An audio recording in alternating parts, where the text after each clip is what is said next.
Well, I made it to the Ukraine. I'm in the town of Lviv. So I left Slovakia just west of Kasise, where I stayed, just because when I went into Kasise I thought it was an awful dump. But what I did was I just followed the 50 east and then just cut then into the Ukrainian border. When you go through, it's the usual story. You have to kind of check out one kind of country and then check into the other.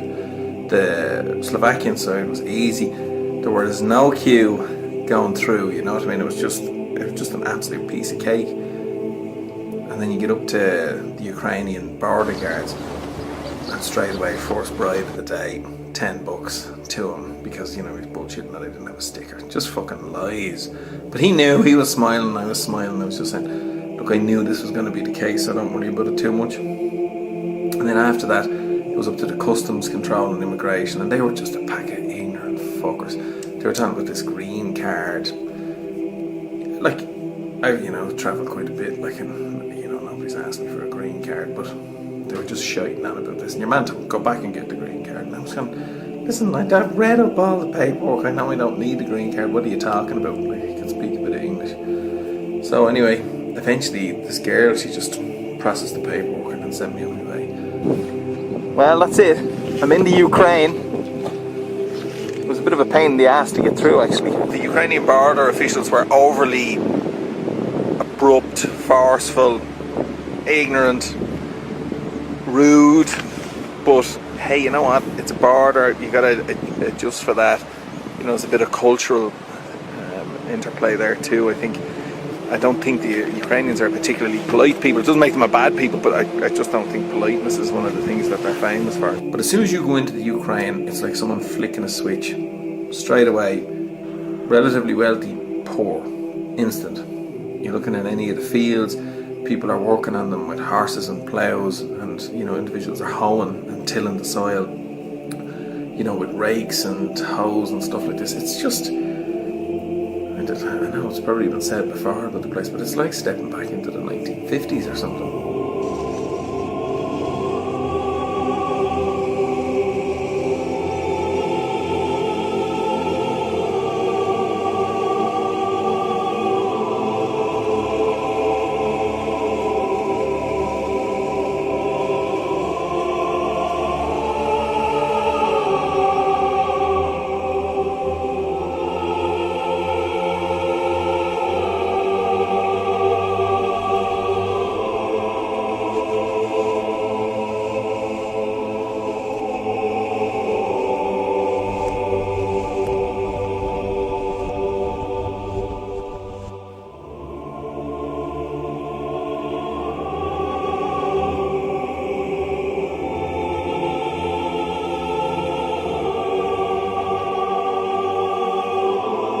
So I was just thinking, oh my God, what have I let myself in for?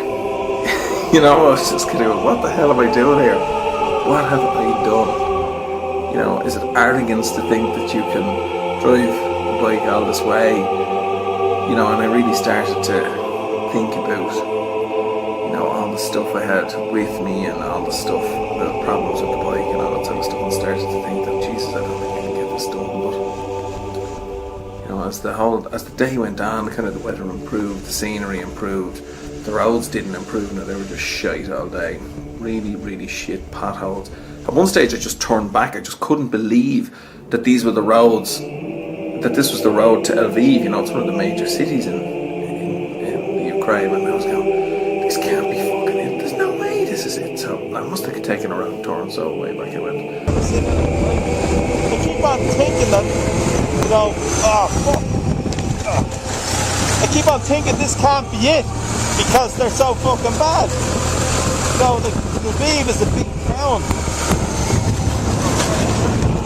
Like, it's a big town, it's one of the big towns. Surely this can't be the road going to it, you know? Jesus. Biggest thing you notice is, like, who hit the switch? Like, who turned on the poverty? You know, who turned on the crap roads, the unbelievably bad housing, horses all over the road, horse-drawn carts, people walking around. It really is really beat up, you know. The rain stopped anyway, so that's something. it's really nice. The roads are crap, so you can't go particularly fast on them. You know, the scenery, like you can see, it's quite forested and it's green and all that. But you know what?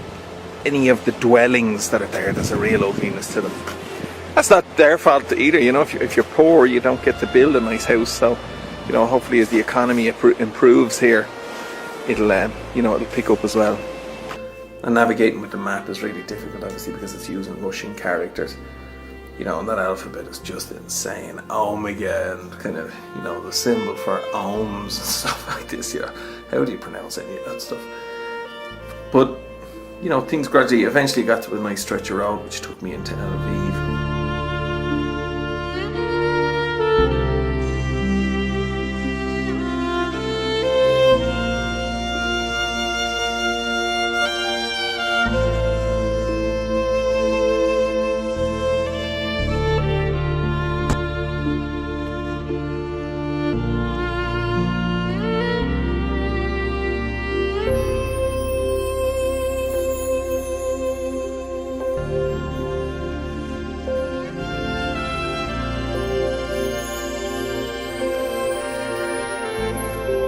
I'm just looking down there and you can see people, you know, they're working the field.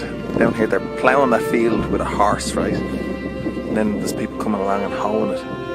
Now, if there's any gardeners out there, and I'm actually a pretty keen gardener back home, and you've ever had to use a hoe for a while, can you imagine doing the field? My Jesus Christ. My Jesus, it's hard labour, I tell you that. That is back-breaking work. Make no mistake about it. It's still quite dull, the weather's quite dull, but you know, it's all mountains and rivers, you know, following the exact same road, which has the same river following it, which is followed by the same train track. You can see, and this is where all the people live, along the banks of the river, along the banks of the train, the road. It's kind of like one small town after another. It's much like, I guess, anywhere in the world where, you know, the populations tends to stay with the river and the train tracks.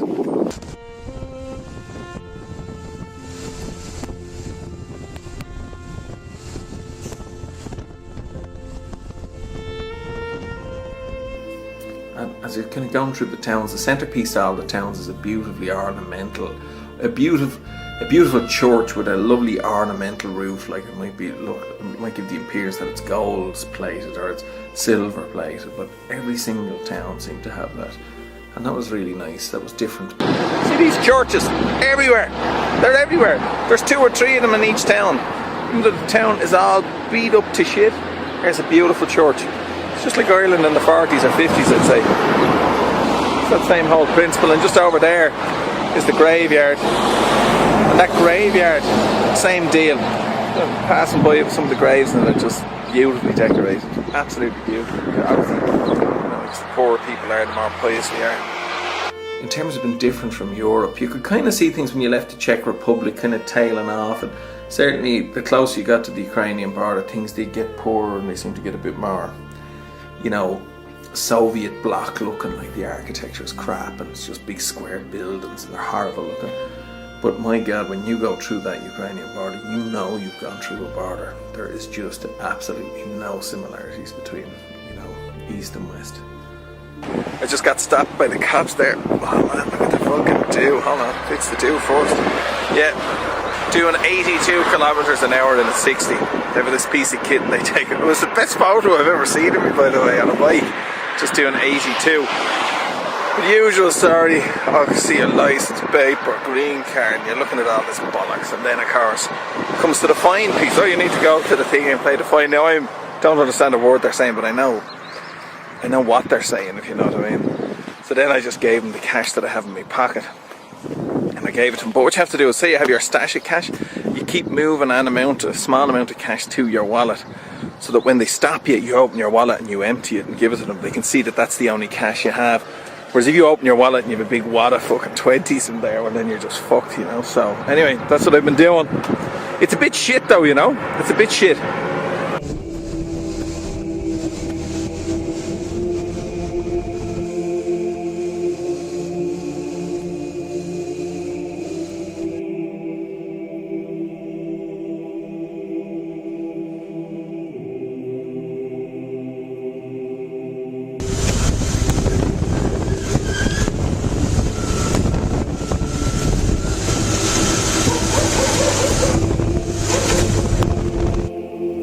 incredible day. And I got to do it all again tomorrow. I got to Lviv and it was pissing rain, so there's not a whole lot I can do. See these things on the road here with the cobblestones. I'm trying to get a right turn in there to go down there. They're on. It's really raised and all. You can see the fucking front wheel stuck. I thought it was a dead man. Fucking big tram coming behind me.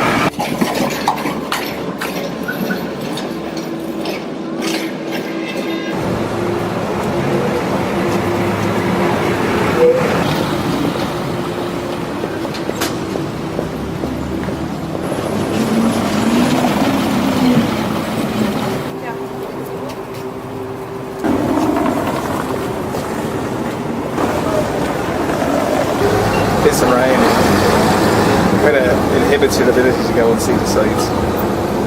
Anyway, what can you do, man? It's raining, it's raining. When it's lashing rain, I could go out in the piss and rain, but fuck it, I'm too tired.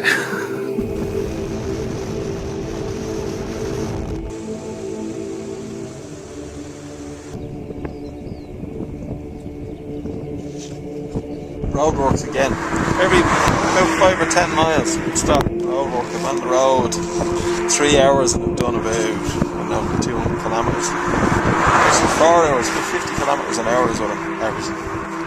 At this rate, it'll be like night time by the time I get to Kiev. So fingers crossed, I'm all right.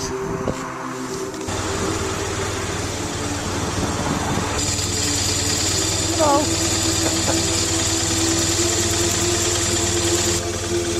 Lots of roadworks on the way to Kiev today for whatever reason. Well, I guess they're always under construction or something. But it seems like we're getting about 5 minutes of straight road in construction, 5 minutes straight.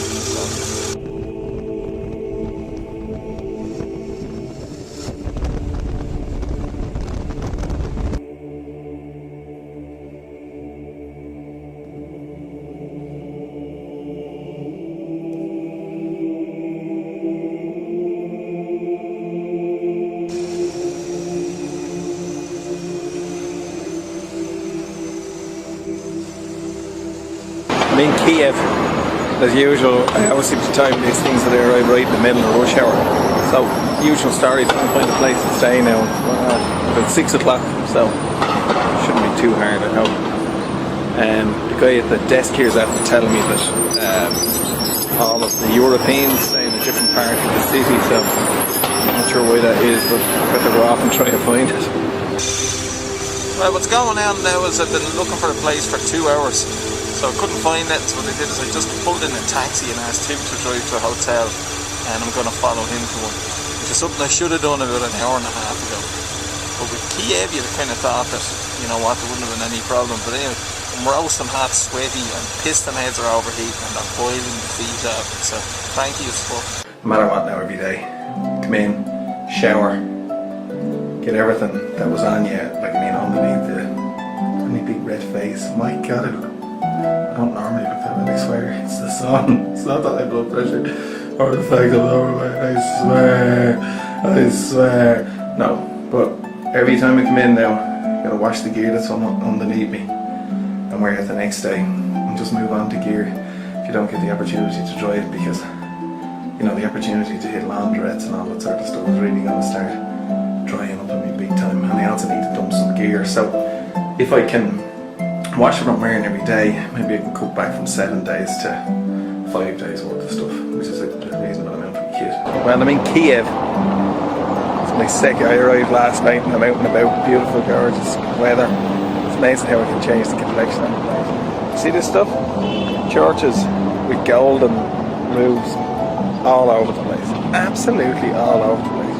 Can't turn a corner without seeing them. And they're magnificent. One incredible church just down there, and one incredible church, even if anything, even slightly more ornate than that one just down there. You kind of get the feeling that maybe the abbots of the church, or the, I'll say the parish priest, or whoever, the rectorate, or I don't know, whatever you're going to, that they were kind of maybe in competition. Because look, you can see one church from the other. Check out this archway. Look over my head. These paintings here are incredible. It's an incredible place. Look at this. See the 3D 3D the way that's made. I'm always careful in places like this, you know, not to take too many pictures or anything in any way disrespectful.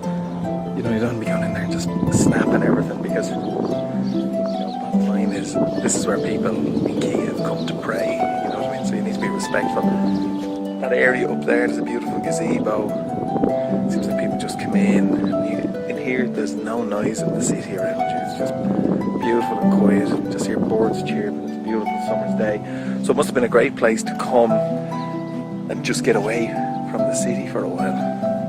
Beautiful and relaxing. And what a beautiful building. And the music that they're playing in the church is absolutely fantastic. Well, this is Independence Square in Kiev. You can see it all around me here. And here was where the separation from the Soviet Union happened. The Russians are alleged to have poisoned the president and nearly died, and his face was horribly disfigured by all the poison and all that. But 100,000 people showed up here, all waving orange flags. I think if you remember from the news, you should look it up on YouTube. It was a fantastic thing to see from afar, you know. I don't know where the orange came from, because the flag is yellow and blue, but anyway, they were all wearing it. I'm certain it was orange flags. Nothing is certain in this program though. Nothing is certain.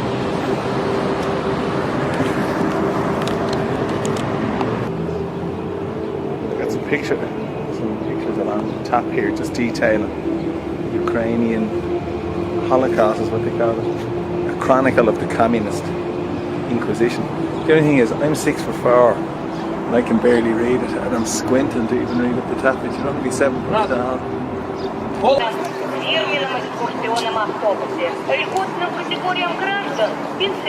Maybe another reason not to come to Kiev. I swear to God, man, I'm a bit shitting myself here at the moment. I was just down the far side.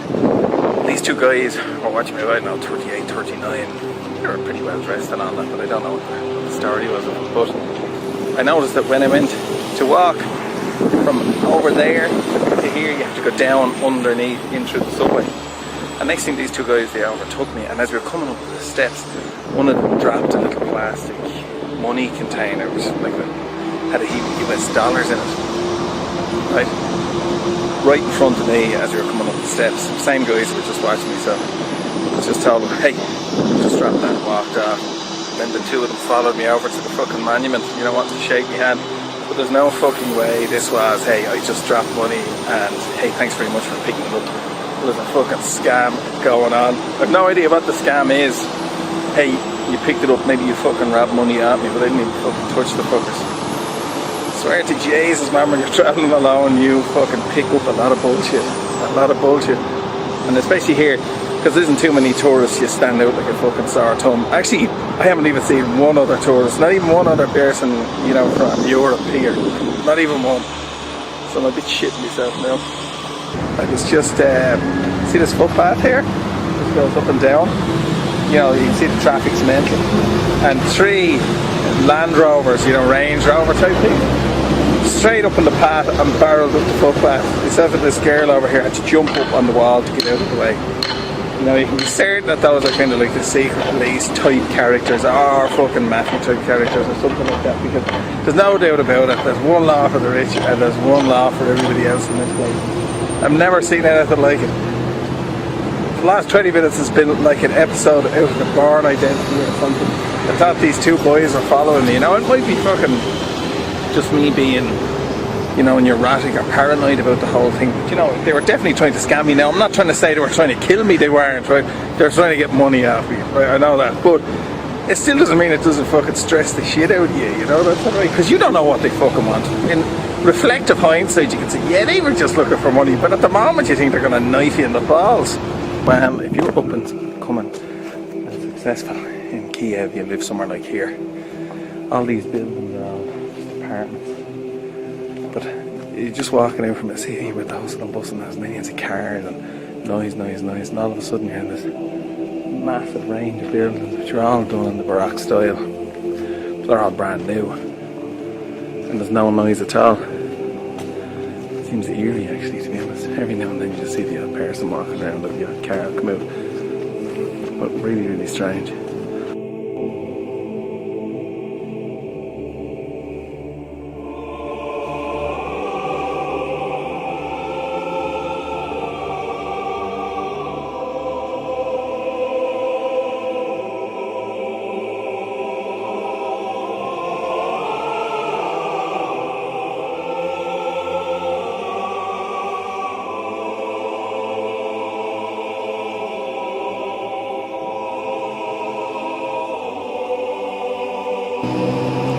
Well, I'm on top of what is the old city gate of Kiev.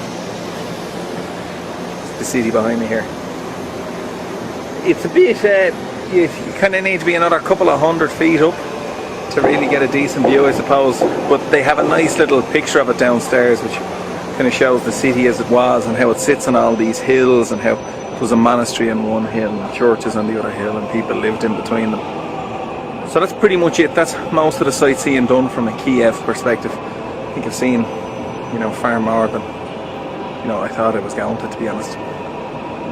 Bottom line, Kiev is a strange place. It has some of the most beautiful churches in the world. Some absolutely gorgeous looking women walking around the place. And after that, I really struggled to find a whole lot good of it, to be honest. It's a bit, heavy traffic.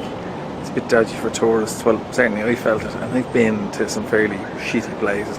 I felt as uncomfortable here as I have in the worst places in those towns. So, in terms of would I recommend it for a weekend?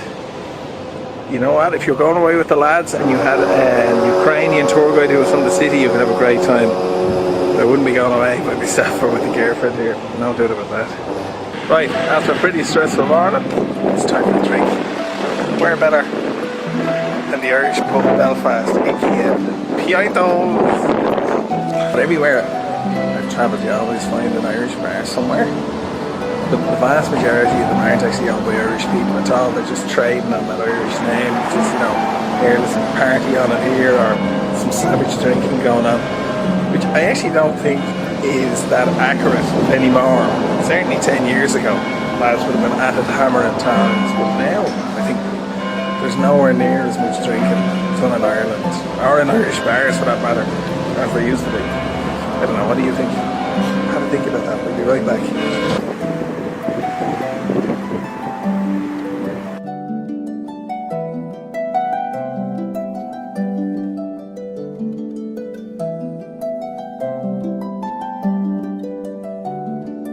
I left Kiev today.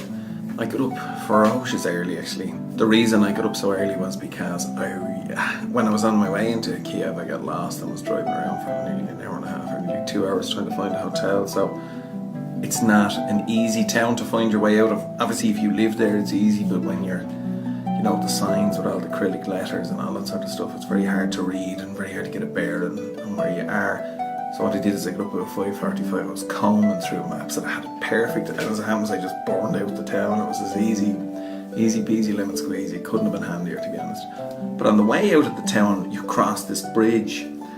The what bridge? The Postrum Bridge. Is it the Postrum Bridge? That kind of sounds, but it's on, I think it's the Independence Drive or something like that, or the something drive, but fantastic bridge, all these blue rails either side of it.